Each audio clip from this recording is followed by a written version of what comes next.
Hello friends, welcome to MKI சமையல். நம்ம சேனலில் இன்றைக்கி ஒரு பாஸ்தா ரெசிபிஸ் போகிறோம். ஒயிட் பாஸ்தா எப்படி செய்கிறதுன்னு பார்க்கலாம். ஒயிட் பாஸ்தா செய்கிறதுக்காக நான் ஒரு கடாய் வச்சு கடாயில் கொஞ்சம் தண்ணி வச்சு கொதிக்க வச்சிட்ருக்கேன். இது கூட கொஞ்சமாக ஆயில் சேர்த்துக்கலாம்.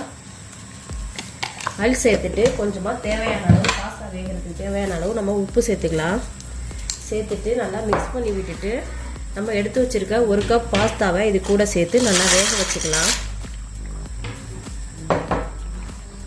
இது வேகட்டும்.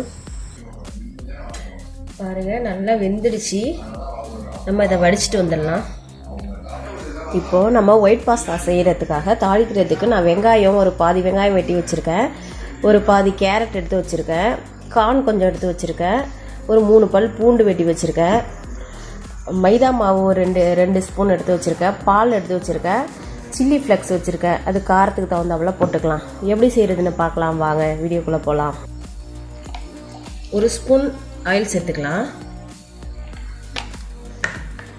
ஆயில் சேர்த்துட்டு நம்ம எடுத்து வச்சுருக்க பூண்டு சேர்த்துக்கலாம்.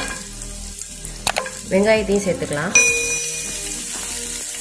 சேர்த்துட்டு நல்லா மிக்ஸ் பண்ணி விட்டுக்கலாம். இப்போது வெங்காயம் பூண்டு நல்லா வதங்கிடுச்சு. இப்போ எடுத்து வச்சுருக்க கேரட்டையும் கானையும் சேர்த்துக்கலாம்.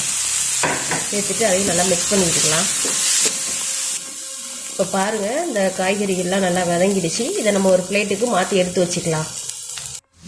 இப்போ அடுத்தது நம்ம ஒயிட் சாஸ் செய்ய போகிறோம். அதுக்கு நான் ஒரு ஸ்பூன் பட்டரை சேர்த்துக்கிறேன்.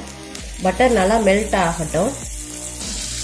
இப்போ பாருங்கள், பட்டர் நல்லா மெல்ட் ஆகிடுச்சு. நம்ம எடுத்து வச்சுருக்க மைதா 2 ஸ்பூன் அது கூட சேர்த்துட்டு அடுப்பை சிம்மிலே வச்சுட்டு நம்ம நல்லா வதக்கிக்கலாம். இப்போ மைதாவோட பச்சை வாசம் போக நம்ம வதக்கியாச்சு. இப்போ எடுத்து வச்சுருக்க பாலை இது கூட சேர்த்துட்டு நல்லா மிக்ஸ் பண்ணி விட்டுக்கலாம். பாருங்கள், நல்லா வதக்கியாச்சு. இப்போ எடுத்து வச்சுருக்கிற பாஸ்தாவை இது கூட நான் சேர்த்துக்கிறேன். சேர்த்துட்டு இதை நல்லா நம்ம மிக்ஸ் பண்ணி விட்டுக்கலாம். இப்போ நல்லா மிக்ஸ் பண்ணியாச்சு. இது கூட காரத்துக்கு சில்லி ஃப்ளெக்ஸ் கொஞ்சமாக சேர்த்துக்கலாம். சேர்த்துட்டு நம்ம வதக்கி வச்சுருக்க இந்த கேரட் சோளம் இதெல்லாம் சேர்த்துக்கலாம். சேர்த்துட்டு அதையும் நல்லா சேர்த்து மிக்ஸ் பண்ணி விடலாம். இப்போ நம்ம உப்பு தேவைப்படுச்சுன்னா கொஞ்சமாக சேர்த்துக்கலாம். கொஞ்சமாக நான் உப்பு சேர்த்துக்கிறேன். சேர்த்துட்டு நல்லா மிக்ஸ் பண்ணி விட்டுக்கலாம். பாருங்கள், சூப்பரான ஒயிட் பாஸ்தா ரெடி ஆயிடுச்சு. இது போல் நீங்களும் செஞ்சு பாருங்கள். செஞ்சு பார்த்துட்டு எப்படி இருக்குன்னு கமெண்ட்ஸில் சொல்லுங்கள்.